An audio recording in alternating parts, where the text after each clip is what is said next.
bilan ultra positif. Notre plus belle réussite, c'est d'avoir emmené les communes avec nous. Au fur et à mesure que les unes et les autres s'investissaient, tout le monde voulait participer.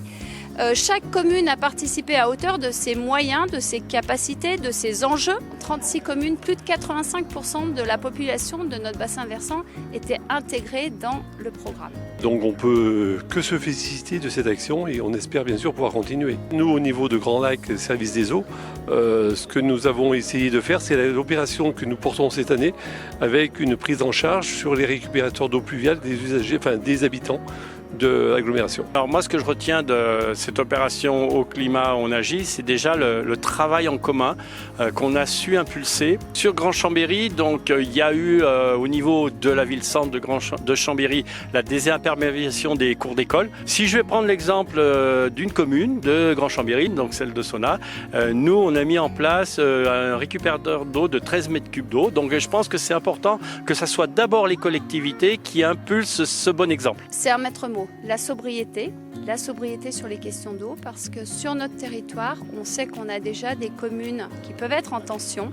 Il y a un enjeu réel de réserver une partie de cette eau sur tout ce qui est biodiversité aujourd'hui. Ça a permis de fédérer des communes et c'est tout un collectif qui s'est engagé dans cette démarche et c'est ça qui est vraiment très intéressant. Alors sur notre commune, on a essayé de cocher un petit peu toutes les cases du programme qui nous était proposé. Alors à la fois de la sensibilisation avec les scolaires où on a fait du marquage de grilles. Puis après on a profité d'une réserve incendie qu'on avait de 120 mètres cubes qui ne sert plus aujourd'hui pour l'utiliser comme réserve d'eau de pluie. Et en parallèle, on va équiper un bâtiment public également d'une petite réserve d'eau de pluie pour l'arrosage ou pour le nettoyage des véhicules. Alors la suite, c'est jamais terminé. Il faut qu'on poursuive d'autres actions à l'intérieur du PTGE, notre projet de territoire de la gestion en eau, qui, sur les 6 prochaines années, va nous permettre de dérouler des actions importantes sur la gestion